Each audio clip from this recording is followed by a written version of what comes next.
Again, good evening and welcome everyone to Digital Giving, Models and Tools for Fundraising Online. My name is Brendan Hunter. I am an Associate Program Director at the Episcopal Church Foundation. I am delighted that you are all taking time out this evening for this great topic that is so relevant to our ministries in so many ways, particularly as most of us are in the height of stewardship season. We're again so grateful for Kyle Oliver to be joining us and leading this webinar. He will be introducing himself more in just a sec. But before we get underway, I just want to give a quick introduction to the Episcopal Church Foundation and what we're about to those of you who are not familiar with ECF. We are an independent, lay-led and run organization that was founded in 1949. We seek to empower and strengthen congregations, dioceses, and other Episcopal organizations in their strategic leadership and financial capabilities. We do this in a variety of ways. You can see our 4 desired impacts here on the slide. Our various programs include ECF Model Practices, our publication and resource website, which I hope you'll check out. There's a link on the left-hand side of the screen for that. Our Fellowship Partners program for emerging scholars and ministry leaders, Bible teams for strong lay clergy partnerships, capital campaigns, endowment management services, and plan giving tools for your congregation or Episcopal organization. Check it all out at the Episcopal Church Foundation website, and we'll be happy to answer any questions you have about that as well. So without further ado, I will hand it over to Kyle. Okay.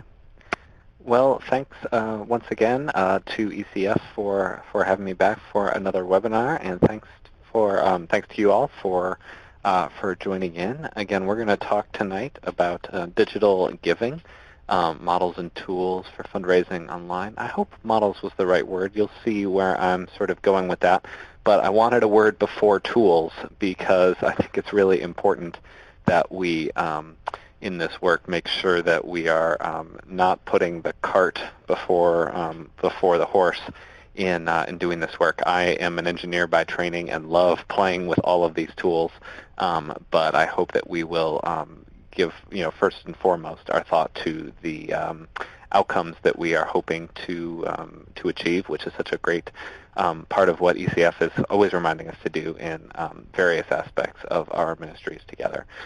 So before we get started, I thought we would just have a little prayer, and then we'll dive right in. So let us pray. O merciful Creator, your hand is open wide to satisfy the needs of every living creature. Make us always thankful for your loving providence, and grant that we, remembering the account that we must one day give, may be faithful stewards of your good gifts. Through Jesus Christ our Lord, who with you and the Holy Spirit lives and reigns, one God, forever and ever. Amen. That prayer is probably very familiar to you in this season. That's the Collect for Stewardship of Creation. If you're interested in the history of that prayer, there's a great podcast out there called The Collect Call that made a sort of deep dive into that prayer fairly recently, and they point out that its history is beyond just stewardship of creation. We sort of hear that in the prayer itself. Anyway, I digress. Let me explain a little bit about who I am. I serve as the digital missioner in the Center for the Ministry of Teaching at Virginia Theological Seminary. And in that capacity, I help bring the center's ministry into the online space. We are a faith formation resource center for the entire Episcopal Church. That used to be about having a bunch of resources at a building, and now it's primarily about putting a bunch of resources out there and online. Our link to the Center for the Ministry of Teaching is there in your links on the left side. If you're interested in that ministry in particular, feel free to have a look.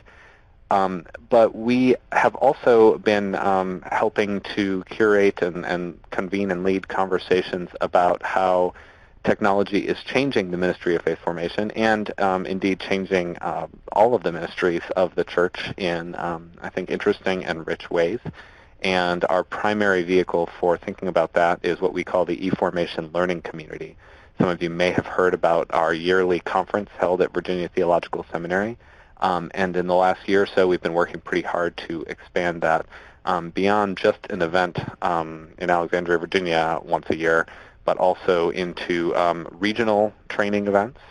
Some of you on this webinar have been to our recent regional events, and then ongoing opportunities for learning and connection. I can say a little more if we have time at the end about eFormation.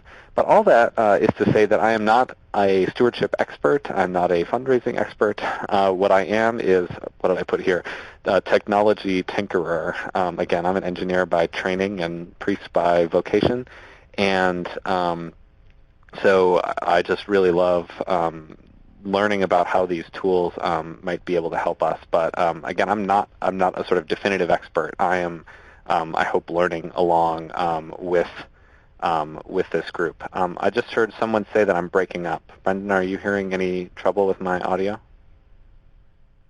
Not so much, but well, if anybody else is having difficulty hearing, please let us know in the chat box. Okay. Yeah, it may be someone's connection. Okay, thanks. So none of this is definitive. This is sort of exploratory, and that's the kind of orientation toward ministry that we try to encourage in the Center for the Ministry of Teaching. We tend to label that action research. Reflective practice would be another way to talk about it, but that's what we're going to try to do here tonight. Forgive the font size imbalance here. That was a translation error over from PowerPoint, but hopefully you can still read those smaller texts. Our outline for tonight is, if you take one thing away from this, please do take away this point that the tools that we use for online fundraising should really help us connect with our audience, with our members and other people who might be donating, and should also connect with our goals. Again, I'm as guilty as anyone, more so, of wanting to jump right to all these great tools, but I think it's very important that we step back and first have a sense of what it is we're trying to accomplish.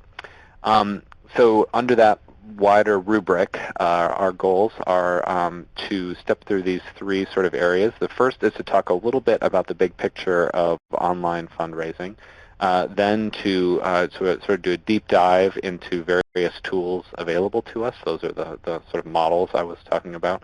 And then finally, we will talk about some next steps. So that's our general trajectory today. So let's talk big picture.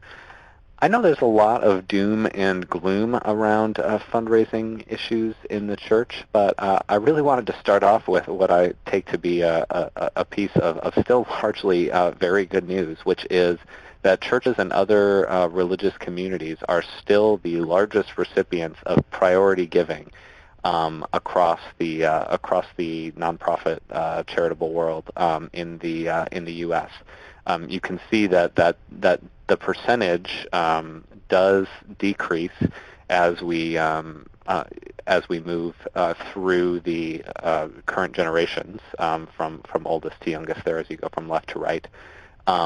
But among everybody but millennials, the sort of most commonly identified priority recipient of charitable giving is congregations, religious communities. And even for millennials, it's the second most named cause after children's charities, which if we consider that the millennials are the youngest of these cohorts, is maybe not such a big surprise. So, let's start on a note of good news. People give to their religious communities, and that is a piece of good news that we can build on here. Another takeaway from the literature on nonprofit giving that I think is important for us is, as our author here, this is Mark Rovner, as Rovner says, multi-channel is the new normal. What he's saying by that is that across the nonprofit giving landscape, we are just seeing a huge diversification of ways that people give. It used to be very sort of narrowly focused on, sort of direct mail and, sort of in-person, for us, let's see, in the church world, where are traditional things following? I guess it would be in sort of checkout donations. We don't have a sale, but that where somebody is giving their check in the plate. Oh, there we go. Pledging, I guess, is what we would call that here. But what what you sort of take away from this somewhat complicated chart here is that we're seeing just a huge diversification of various ways that nonprofits are having people give. And then in particular, what I want to draw your attention to in those red circles is that among both our sort of youngest givers and maybe more surprisingly, baby boomers, we have seen in the last 3 or 4 years, these numbers are a couple years out of date, significant growth in the number of people who are giving via online donations those checkout donations. Forget what I said before about checkout donations. That's people who are giving like $1 or $2 when they check out at the store, giving to a cause that that the store has selected. That's not a good example for us here. But after those very high rates, for instance, among millennials, you can see that the highest way in which they are giving is through online donations. But I think it's particularly interesting and significant that we're seeing high rates and significant increases in giving online among baby boomers as well. So all of this is to say that I think having the capacity to support online giving is probably not optional for us anymore. I think it's just increasingly important that we be able to offer those means. Another sort of issue that is coming up and is something that our congregation is going to have to get their heads around, I think, is this notion of among younger givers, more than half in both generations Y, so millennials and Gen Xers, more than half agree with the statement that they would be, let me make sure I say this right, that knowing what the impact of their donation is would have a significant bearing on their giving, right? So this is a major generational difference that we see as we sort of step through the cohorts. That younger folks are saying, I want to see very specifically how my gift is having an impact.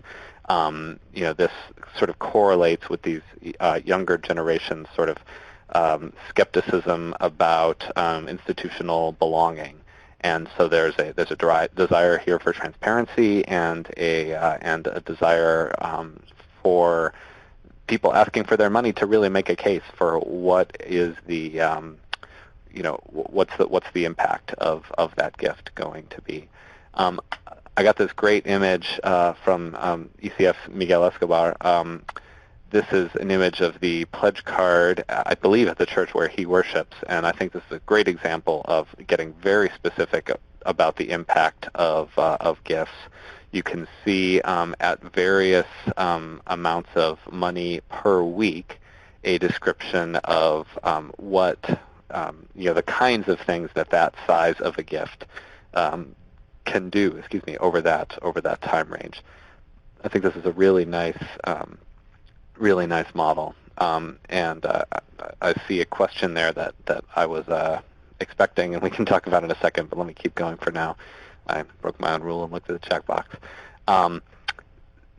So these are when we talk about describing the impact.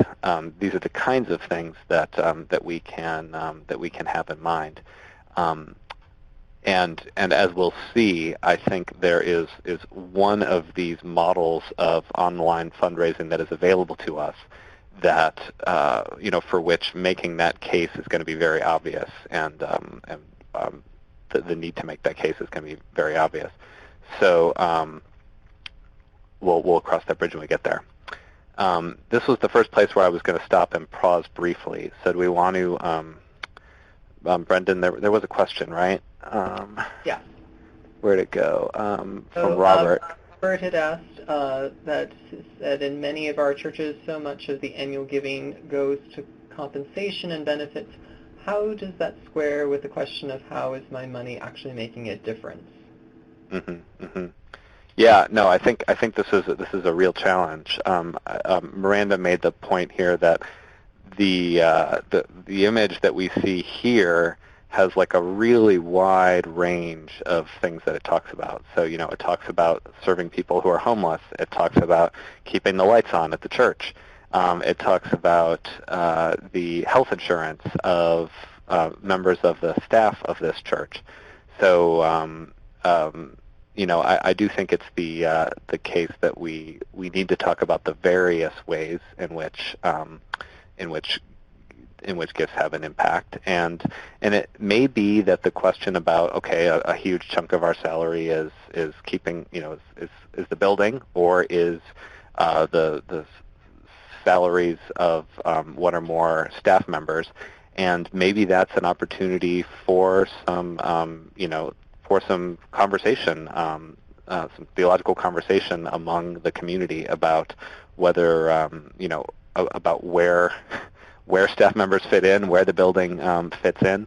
I think those are important questions to ask. I like what Miranda has said in the box there. And again, certainly as you're hearing, I'm not the foremost authority on all of this. But I think these are good questions to ask, because we're going to talk about these sort of project-based tools, and they're great for when you can name, yes, we have this project, this homeless shelter, what have you. A staff member is not a very interesting project for putting on these crowdfunding sites, and so we do at the very least need to get clear about what kinds of expenses these different approaches and tools sort of speak to. So I guess let's leave it at that for now. But you've certainly identified a perennial question in this area for sure, which is obviously not news to anybody. Are we good to continue on here? So I know we have some typing going on, but if anything else comes up, we'll maybe take a quick in between. Great. Okay. So with those sort of introductory remarks out of the way, let's move in. As I said, what I want to talk about is some models of online giving, and in our sort of typical congregational context, we might describe those three models as pledging, plate, and projects. And so what I wanted to do was, we have those models sort of already in place in our church cultures. And what I wanted to try to do here was to think about some particular tools that can support giving sort of in a way that is consonant with those various models. So, it's almost certainly the case in your congregation that the sort of model of pledging, making a commitment to a regular, weekly or monthly gift, that is a, probably makes up a majority of the income part of your budget that comes directly from people in your congregation each year. And so the kinds of tools that are going to support that are obviously tools that allow monthly giving. So what I wanted to do in this little section here, because again, I think it's just so important that people in your congregations be able to give online if they so choose. I think that's so important that what I wanted to do was just convince you that it's not hard to do. So right now, we are going to add monthly giving to a website in the span of this little technology demo. So it's too hard to do. Doesn't get to be an excuse anymore, because I don't think it is. So let's go ahead and do that. I'm going to share my screen with you.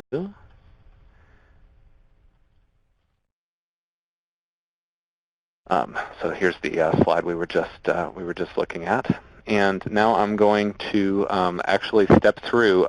In this case, I'm going to use obviously a particular tool. I'm going to use PayPal, and we are going to add a payment widget, a monthly donation widget to, which is just a button to a blog that, just to my personal blog, because I needed somewhere online where it was okay for me to temporarily add a payment button.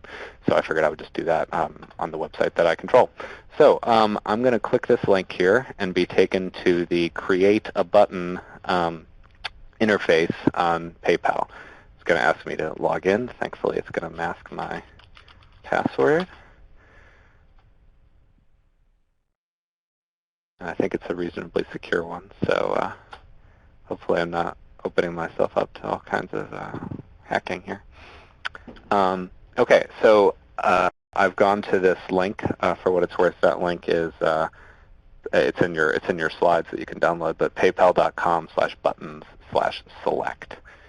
So this is literally the place where PayPal allows you, if you have a PayPal account, which is free to set up, to create a little button that people will then be able to use to submit their payments. So the button description that you get as a free bit of functionality with a PayPal account, and I'm not saying PayPal is necessarily the direction you want to go. This is just an easy one to do. Monthly giving is called subscriptions. And obviously that's not an ideal bit of language in our context. There are some ways we could get around that. But again, this is just a quick and dirty demo to show that this is not actually hard to do. So we're going to go with subscription for now. So I'm going to add a little drop-down menu because I want to give people the option of giving, a certain sort of dollar amounts per month. So let's say we could let them give at, and you can add as many of these as you want, maybe $100 a month, maybe $250, and then maybe 500. Let's say. Again, you can add as many of these as you like.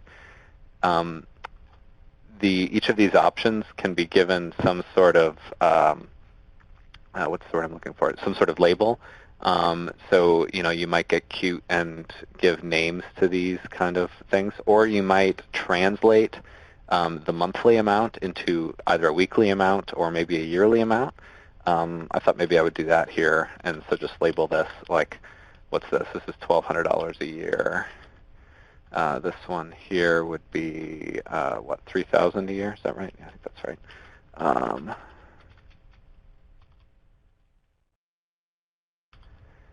And then $500 a month would be $6,000 per year.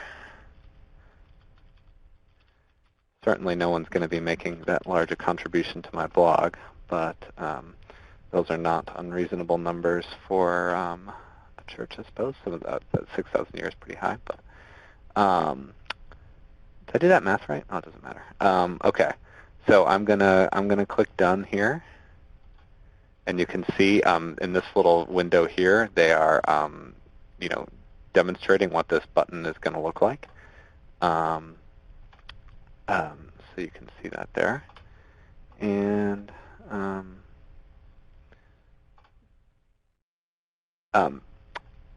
that is basically all you need to do. Again, I don't want to get into every little button here. There are venues for that, but for now, again, I just want to show that the actual principle of doing one of these things is not at all hard. So let's create this button. If we wanted to, we could upload a different image for the button. So it could say, give monthly or something, or pledge or whatever, something that would be more appropriate for our context. But for now, let's just go with this just for the sake of getting the button on the screen.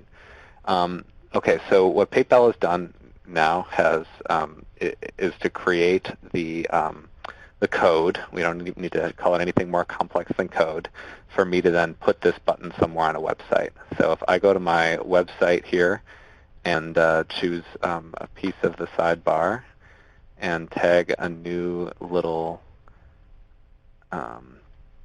chunk of code in here, this is just a place for me to add code to my website. And I don't need to know what any of this stuff means. That doesn't matter. I just paste it in. And, I can type in something like make your pledge and save this. And then when I go to the website and go to one of the pages that has that sidebar, you can see here it is. Our button has appeared. It says make your pledge. There's a drop-down menu. and you press that, and if you actually would press it and go in, it gives you a place for actually entering your donation, et cetera, et cetera. So that's probably enough of that, which means I need to now remember how to stop sharing. There we go. Let me pull our slides back up.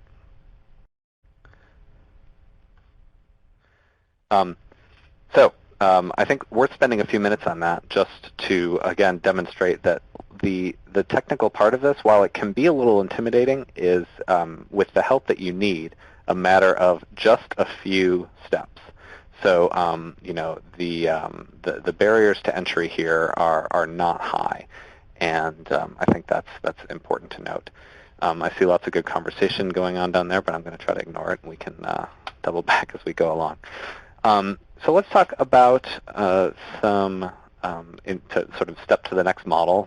Another model that the church has for raising money is passing around a plate. And obviously, some people who are pledging are putting their actual envelopes in the plate, but other people are giving cash. I think I was on a staff of a church in Washington for a while, and we were reflecting on what seemed to us like a fairly low plate income from a big outreach event that we do every year. And we got talking about why, and we said, well, maybe do we need to, put a suggested donation on the board, and maybe, we sort of went through all kinds of reasons why giving to that service, that is very much a sort of open to the public kind of service might be down. And I said at one point, I really think it is because, we are an urban church, and every place takes credit cards, and people just don't carry cash anymore. And I think, by and large, that's true. Many, many fewer people, especially as you go younger, are just not carrying cash. And so I think the collection plate needs a boost. And I think we have a few options for that. Some churches are using kiosks. I'm not nuts about the aesthetics of this particular kiosk, but if people wanted to give at the end of the service by stepping up to a little machine, you could imagine this sort of sleek cash register-like kiosks that you pay at many stores now. Those things are not difficult to set up, and you may be surprised at how many churches already are using kiosks like this. For instance, if you go to the National Cathedral in Washington, I noticed recently that they have giving kiosks at the back of the church, which I think makes a lot of sense there, that they would go with kiosk rather than something else, because they're getting a lot of gifts from people who come through the building but don't necessarily come to a service. I think another interesting sort of way to augment the collection plate is with text-based giving. Many of you probably watched the video that we gave the link to in the beginning. What I really, really liked about that video is, and about that particular service, which is called Kindred, is this notion of you give a very simple number and you text a dollar amount to that number, and then you're good to go. If it's the first time that you've made a gift, the smartphone, will pull up a menu for you to enter your credit card information and whatnot. So it does require that people have a smartphone, but again, we're pretty far into that, to the place where many, if not most, adults have a smartphone. So I just really liked the simplicity of it. I think it is not inconceivable to imagine, for instance, if you were giving a sermon on a particular topic, or a stewardship message, or or whatever, or if there was some kind of an emergency and you wanted to do emergency funding, this notion of get out your phone and text a dollar amount to this number, and you can give. I think that's really powerful. I like the notion of using credit card readers. Hard to imagine doing that during the service itself, but being available afterward for doing giving, being a credit card reader. It's now very affordable to get one of these readers to hook up to your iPhone or iPad. And again, I think that's a way to think about it. When we were doing the planning for this, Brendan pointed out that they're also great for fundraisers. You know, if you want to charge admission to some kind of a fundraiser, it's now very easy for anyone to accept credit card payments.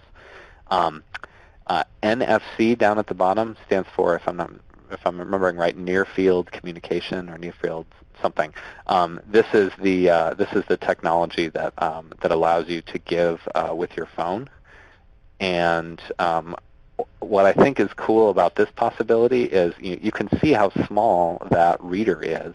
You know, it's not inconceivable to think that at some point, like, we could get, you know, with these ways of sort of augmenting the collection plate, we could actually get back to the collection plate. You know, you can imagine having this reader in the plate, and you know, people could, as the plate went by, get out their phone and make a payment, and tap the reader and have it make the payment.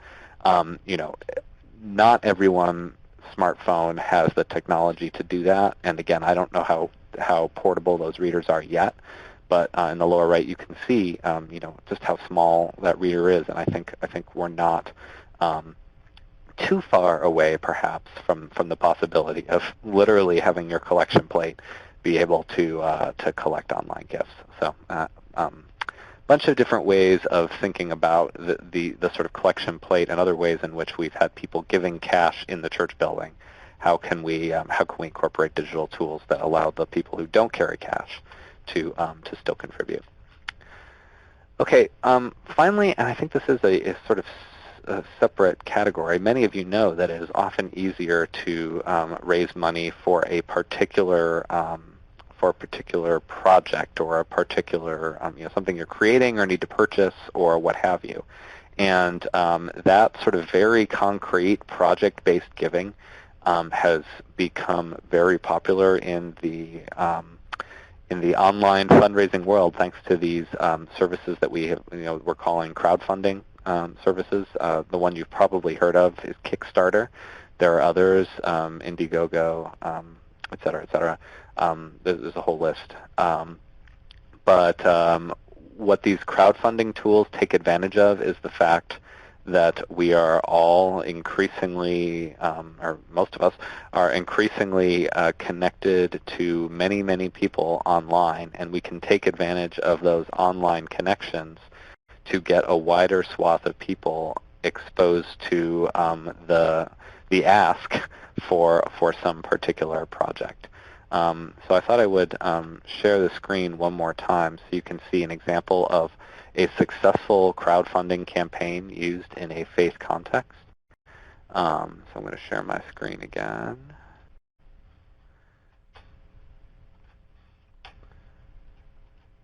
And pop over here. So this is the Indiegogo, another crowdfunding site.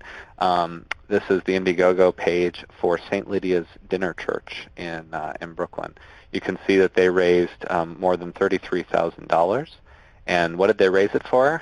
Here's the very, very short description of the ask. St. Lydia's is moving to a place of our very own. Help us renovate and move in. I love that. Very concise, very clear. And as you scroll down through this page, which again is no longer active because they've raised the money, you can see that they sort of make the case. Well, what's a dinner church? Well, here's what a dinner church is. Here's some pictures of us being dinner church. We need you to help us build. So here's this great storefront that we've got, and here are the sketches that our architect has come up with. So here's what the space is going to look like. We've been doing this together. Here's how we've been funding it. Here's how you can contribute, either by giving or by sharing this campaign, right? By sharing it on Facebook, Twitter, email, etc. Again, these tools thrive on the fact that we are already socially connected to each other online. Much like your local public radio station, most of these crowdfunding tools have perks associated with them, and you can see that they've got for the various levels of giving, they've got ways of saying thank you to the people who contributed those those large gifts, and so you get the gist of it here. I won't try to play the video because that's often very difficult to do let me come back to Adobe Connect here, show the slides. But you get the idea. They're in this, hang on, sorry. Share. There's another example for a Kickstarter project. This was the kickstarting of a children's prayer and spirituality app called Who Are You, Jesus? I was just at the launch event for that successfully funded app the other day. So it was fun in about a year going from giving a small amount of money to that campaign to actually seeing the app come into being. No surprise that was on Kickstarter. What separates Kickstarter, which you've probably heard from these others, which you maybe haven't, is that on Kickstarter, the thing that you're raising money for has to actually be a product that then people then get. So in this case, you could kickstart an app. You can't kickstart a building, which is why St. Lydia's went with a different platform. So again, in those cases where we really can specify the impact, particularly if it's a thing you're going to give to people, but even if it's something like a new building, there are some opportunities here to take advantage of the ways that we're connected to each other and to tools that make it very, very easy to give money toward those goals. And Kyle, there was a quick question I don't know if you have the answer to. For our good questions. Yeah. And again, invite everyone as well if you have any other questions and things that have surfaced to put those into the chat box. But we've had a couple of things pop up. Great. One specific to the crowdfunding aspect that Genevieve asked. She thought that crowdfunding sources were not tax deductible as donations. Which I honestly don't know the answer to. I can't imagine St. Lydia's having raised that much money if it wasn't tax deductible, but I'm not sure what the answer is on that. Maybe it's just the particular platform. Yeah, that's a great question. I don't actually know. Possible, I imagine, that Kickstarter could be a difference. Again, Kickstarter, you're giving money toward it, but you also get the thing, which I think is different from getting a little thank you gift about the thing. You'd certainly want to be clear about that. I'm sorry that I don't know the specific answer. I would be surprised if the St. Lydia stuff was not tax deductible, but I don't know that for sure. So it's worth looking into. I imagine that should not be a hard thing to get a concrete answer to, and I'm happy to do a little research and try to get it into the follow-up email if possible. Yeah, I can't say any more than that because I just don't know. Yeah, honestly didn't either. So we had two very practical nuts and bolts questions that Andrew had asked, which there had been some response to already on there, about what are the alternatives to PayPal for churches that have had a terrible experience, particularly in the cases of those involved with the parish finances that aren't willing to use those online giving tools. And in terms of also the integration with the budgeting and counting with the back end and how that relates. Yeah. We'll talk a little more about this stuff in the last segment. This is great. Folks are weighing in about the last question. Thank you, Rebecca.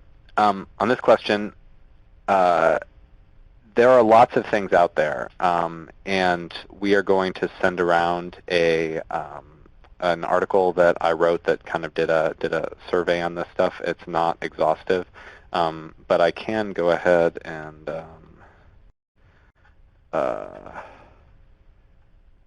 this link here, I'm pulling it up so that I can read.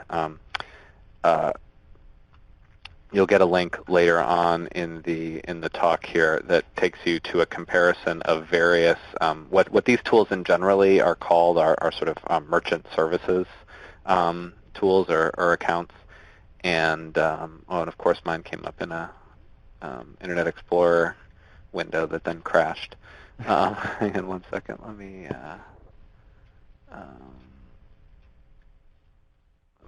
pull this up in a different window. Another one that gets recommended fairly often is called, I think it's called Stripe, and that's a good option. I mean, again, you're seeing the ways in which I am not at all an expert on this. Yeah, Stripe, Authorize.net, First Data, Sage Pay, and then various iterations of PayPal. There's the PayPal Standard, and there's Pro accounts, which allow you to do other sorts of things. So again, in a couple of slides, you'll get a link to this, but there are other options. Great, and we've gotten some more confirmation that that you can use crowdfunding for donations, which is awesome to verify that this is indeed the case. Right. Didn't know if you had anything else to add in terms of the back-end integration with... Oh, yeah. Oh, sorry, I forgot about that part of it. Yeah, that's another option. So for people who don't know the terminology, so back-end integration would mean, back-end is like all the stuff that your users don't see. So, they see the front end, they see a form on your website or whatever. But then somewhere all of that stuff is being captured. And one of the sort of perennial questions on this stuff is, computers are good at automating things. So can we automate the step between people making the gift and that gift getting recorded in your bookkeeping software, et cetera, et cetera? So what I can say to that is that is sometimes available depending on what you're using to keep your books, and what you're using to in terms of church management software. Many churches use a tool called ACS, and I believe the sort of Cadillac ACS service does indeed have an online giving module that will allow you to have your payments immediately be reflected in your bookkeeping software, et cetera, and be recorded in your parish database, et cetera, et cetera. So back-end integration is a wonderful thing when it's available, given the tools that you're already using. What I would say in the cases where back-end integration is not available, what I would say is, if somebody wrote you a check, there's no back-end integration for that, right? If somebody writes you a check, you have to get your bookkeeper to do a bunch of manual work to record it in the bookkeeping, to record it in the database, et cetera, et cetera. So to me, it seems like at worst, you're just you're making it more convenient for people to give, and of approximately the same amount of convenience for doing the bookkeeping. And at best, if you're using tools that do offer these kinds of integrations, you save yourself a lot of time and energy. So that's what I'll say about that. Okay. Thank you. Great. So let's. I just want to say two quick things about next steps, and we can have a little more conversation, and I think come in for a landing at about the right time. So the first thing that I want to say, and take it from me as an engineer, the first thing you want to remember in preparing for your next steps is to describe what you need first, and then try to choose a tool that will meet those needs. So for instance, if you are very, very short on bookkeeper time, and like you're paying some high rate for the person who's keeping your books, and you want to make sure they're sort of clocking in for as little amount of time as possible, if back-end integration is a high priority for you, then you're going to need to put a priority on tools that are going to automate those processes. If you've got someone who has some time to give and is able to do that work, and what's much more important for you is just offering this feature or whatever, then you're probably going to make a different set of decisions. But whatever the case is, I think at the sort of leadership level, you're going to want to say, like, what do we want to offer? Do we want to offer monthly giving? Do we want to offer one-time giving only? Do we want to let people give by credit card and pay a sort of higher swipe rate, or do we only want people to be able to use the ACH, whatever they're called, the things that are like basically electronic checks? Usually the fees are much, much lower on those. Do we just want to offer those? I think it's important that you make the decisions first about what it is you want to accomplish, and then start choosing tools. I gave a little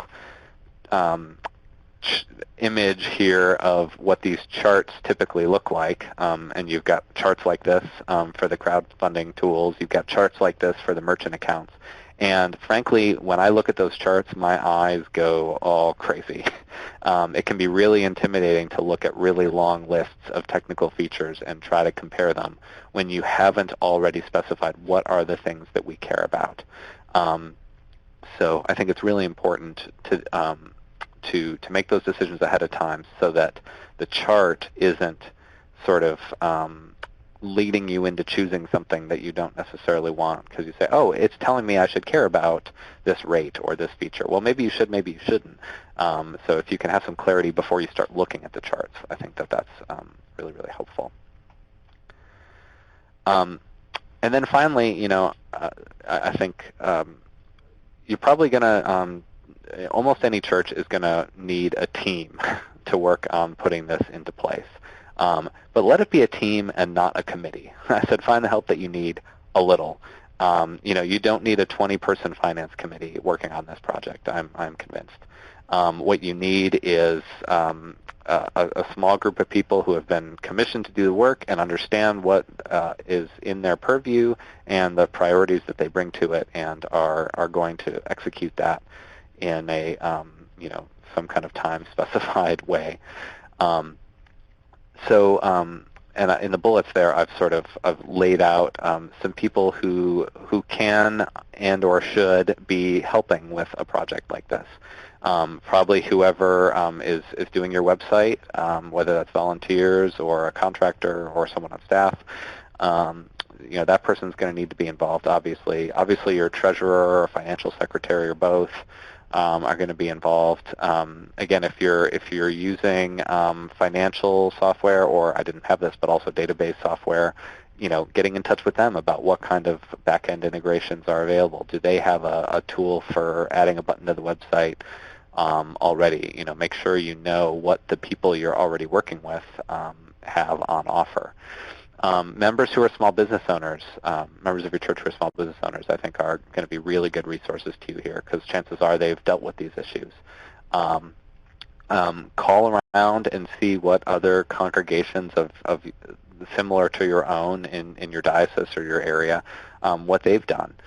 And then finally, it may be that you've got the circumstances where you just need someone, you need to hire someone to help you get this thing up and running. Possibly as a larger part of doing your website maintenance or your online presence or whatever. And the thing I just always want to remind people there is, of course, just vet those people as well as you can. Call their references. Get a couple of different people involved in your bidding process. It's really easy to end up with someone who doesn't actually have the expertise to help you or is used to working with for-profit businesses and have rates that are very unaffordable for nonprofits, or frankly just someone who's going to take advantage of you. It's a challenging part of doing this work to find the help that you need when you don't have in-house expertise. So you really, it's important that you ask the right questions and vet people as carefully as you can. The other point of this is then once you're up and running to test these systems as much as you can. Go ahead and give a $2 donation from your smartphone and a $2 donation from your iPad, and have someone try it on a Mac and someone try it on Internet Explorer, and it's really, really important to test these things. My advisor in graduate school in a software-oriented research group used to say, remember that you're not going to break it in the process of building it, and then when it's ready, testing it is how you know it's going to work. So I always want to try to help people be adventurous and try to make this work and find the people who can help you. And then once you think you're ready to go, before you send 150 parishioners online to start giving, make sure that you've tested it extensively. It's the testing process and not the building process that you should be anxious about, if that makes sense. So those are my thoughts on next steps, which is obviously where a lot of churches sort of get caught up. So we've probably got time for 5-10 minutes worth of questions here before we wrap up.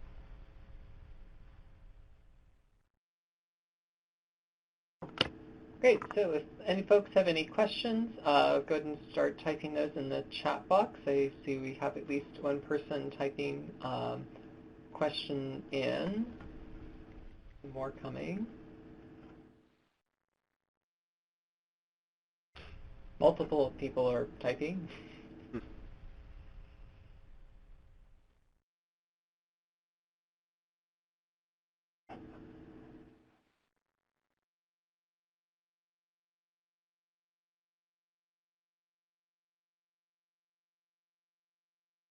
Rush to testing, yeah, that's great.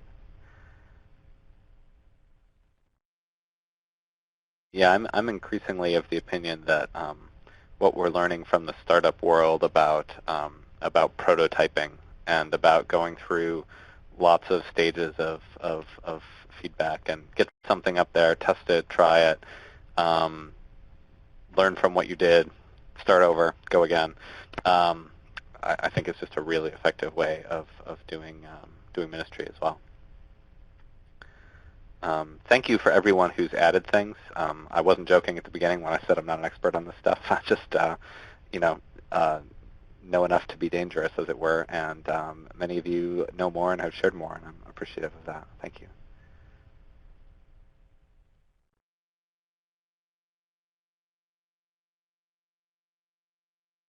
Yeah, Amy's raising a great point about this whole thing about fees. Seeing that the credit card company is going to take 2 to 3%, and that's the general range. If it's higher than that, you've got a problem. But most of these, regardless of how good a deal you can get, are somewhere between 2 and 3%. But remember that that's not signing on to the notion that your church is going to make 3% less revenue next year. It's just sort of the cost of doing business of a new kind of giving, and it may be that people are so grateful for that they end up giving more. So I don't know if there are. I imagine very, very general research on that is probably hard to come by. It probably varies a lot by not just it probably varies across the nonprofit sector, but I'm guessing also among various different church settings. So I don't know of any particular studies, but I think it's not unreasonable to expect that different settings are going to have different results.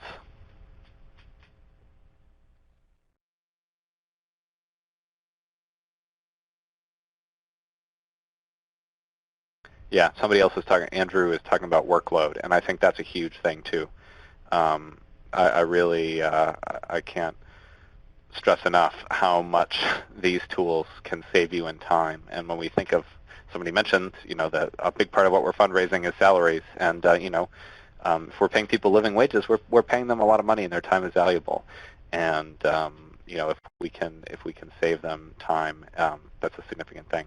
I am on the board of FORMA, the Association of Christian Formation Ministers, and we say we're happy to have your checks, we're happy to have credit cards. On the one hand, it saves us time. On the other hand, it saves us some money. So I think the key, and what we saw in that multi-channel is the new normal slide, is you just want to give people as many options as you can reasonably give them.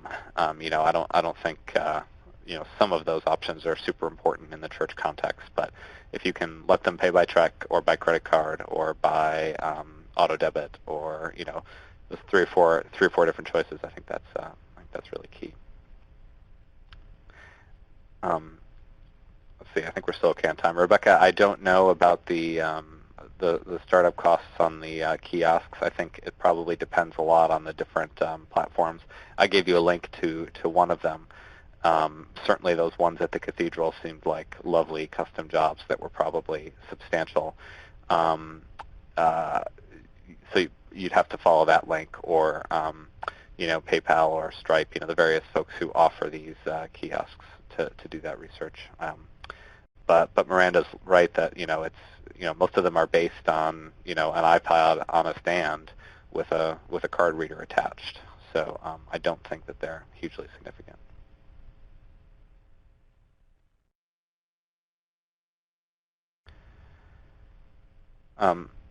Rebecca's asking about security. I think PayPal has been, unless there's been something recent that I haven't heard of, has a very good security record compared to some of the other options out there, or other vendors out there in the marketplace. So as far as I know, the security of I'm not an internet security expert, but if people are giving via PayPal or one of these other tools, I think that you're getting to take advantage of the security that is built into those tools, and I don't in our case, I don't think having the code to that button would allow you to sort of hack the button or anything like that. So even if someone got into your website, which might be less secure than whatever systems PayPal has in place, your PayPal account is probably secure. But again, yeah, that's part of what Andrew's saying here. It's a complicated, interlocking sort of question.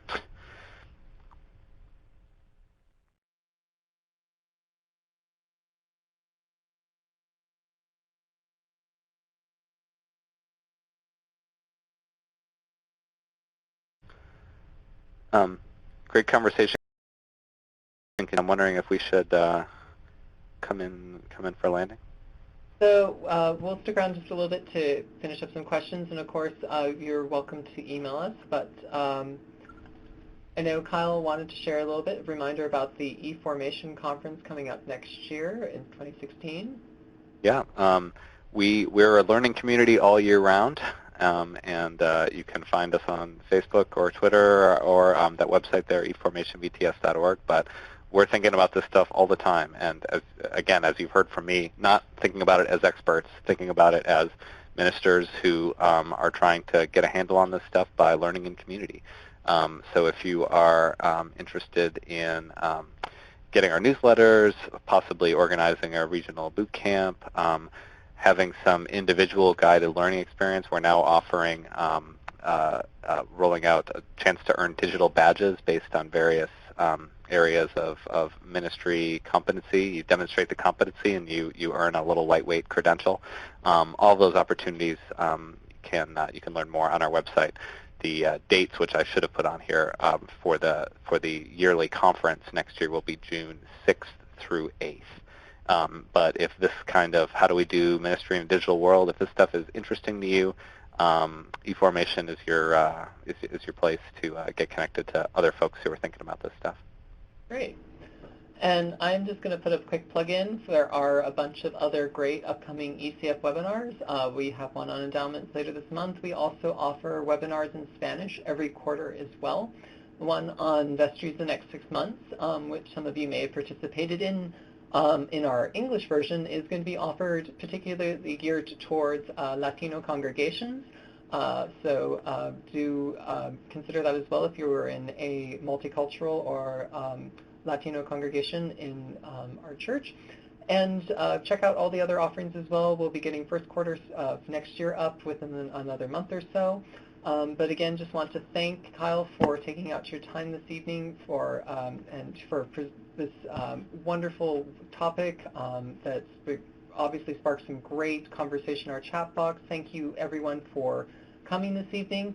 A quick word that we will be sending you a survey shortly, and to open up your inbox and click on that survey and just spend a couple of minutes providing that feedback. We use that for planning all of our webinars. We will also be sharing that feedback with Kyle to let him know about what was useful for you in this webinar. So please take a moment to do that. We really appreciate it. But thank you again for coming out this evening into our digital meeting room for this great webinar, and God bless and Godspeed in your ministry. Thanks, everybody. Appreciate it. Thanks for all the contributions. Yeah, thank you, Brendan. Good night.